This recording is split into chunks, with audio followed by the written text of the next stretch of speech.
40 mlynedd ar ôl i'r chwarael gau. Di haws di cofio'r prysurdeb oedd yma. A bydd oedd efo hi y diwylliant a'r cryfder oedd yn y cymunedau o'n gwmpas ni. Y capeli, yr ysgolion, rhaid ni ddiolch i gyd amdan yn chwarael am hynna i gyd, swn i'n meddwl. Ond wrth gwrs haws ydy edrych ar rhywbeth sydd wedi bod trwy sbectol Lliw Rosyn. Rhaid i ni beidio hefyd anghofio'r dioddefaint a ddaeth yn ei sgili hefyd. Ar y dioddefaint a'r salwch, wrth gwrs, mae gennym ni brofiad personol fel teulu. A dwi'n siŵr pan dwi'n adrodd hyn bod fi'n siarad ar ran cannoedd o deuluoedd arall yn yr ardal. Cyfeiriadwy am yn had, wrth gwrs, Edward David Hughes ydi yno fo. Ac oedden ni'n byw yn Einiolen na un brodor o Sion Llandeiniolen oedd o. Y cof cyntaf sgyn ni ohono fo i ddod ddechrau mynd yn sal yn nechrau'r 60au. A mi cymryd o i ysbyty Llangwyfan. Toedden ni ddim yn gwybod be oedd y mater ono fo. Ond y co sgyn i, y co plentyn wrth gwrs ydy bod mam yn mynd i dechrau amdano fo bob dysil, unai oedd hi'n bob dysil neu bob yn ail dysil.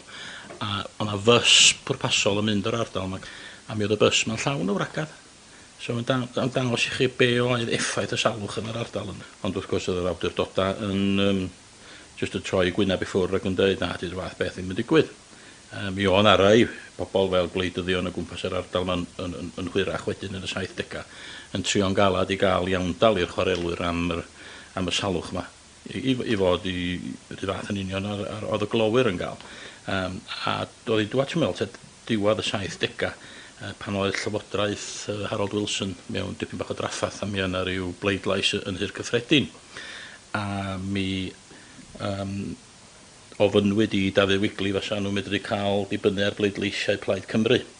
A dyna fi o. Ond wrth gwrs, pris y fargan honno oedd, bys yna ryw ddeddf yn gorfod dod i mewn fel bod iawndal a chwarae teg yn cael ei wneud i'r chwarelwyr. Mi gollwyd y bleidlais yn Nhŷ'r Cyffredin wrth gwrs, ond mi gadwodd y Llywodraeth a Harold Wilson at ei gair, a mi yn fuan wedyn mi ddoth y ddeddf cael iawndal am y llwch i rym. Bod y ddeddf wedi dod i rym, wrth gwrs, dim peth hawdd iawn oedd cael iawndal chwaith na pobl i dderbyn bod y salwch yma cyn gymaint yn effeithio ar y fro.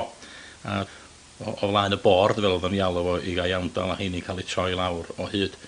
Mi fydd yna apeliadau hefyd, a heini'n cael ei troi lawr wrth gwrs. A wedyn yn 91 mi gymryd o'n ddifrifol o wael a mi cipwyd o i ysbyty Walton. A fyddwn ni fel teulu yn gorau mynd am sgwrs efo'r arbenigwr a dyma fo'n egluro na be oedd yn digwydd wrth gwrs na'r pneumoconiosis yma oedd yn dod i diwedd y daith ac oedd yn troi allan fel tyciau. A o'n gofyn os oedd yn had wedi cael rhyw atebiad gyda'r wlad ynglyn â'r llwch a dyma fi'n dweud na a dyma'n dweud mae rhaid chi drio yn union am y bord llwch ser eich tad, dyma'r Pelod yr Ex, dyma i rhifau nhw, cerwch adra, gwnewch gais i'r bwrdd yn union. A wedyn dyma ni'n gwneud y cais, dyma ni Abertawe oedd y peth, a dyma ni'n gyrru'r ffurflenni ymlaen, heb glywed yn byd o fewn y mis, dyma ni'n ffonio Abertawe, a dyma nhw'n dweud bod nhw'n methu symud ymlaen gyda'r cais am bod Walton wedi colli'r recordau Pelod yr Ex.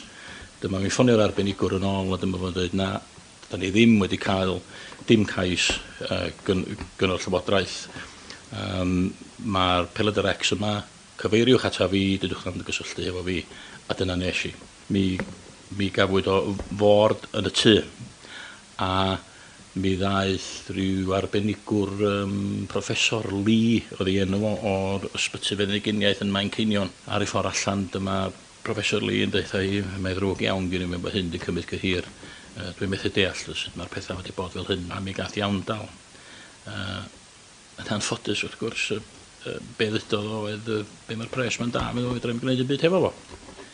Bydd farw'n had yn 75 oed yn 1995. Wrth edrych yn gwmpas ni heddiw yma, mae'r ardal mae'n weld yn lewyrchus dydy. Mae'n rhaid braf, mae'n le braf iawn i fyw yn efo.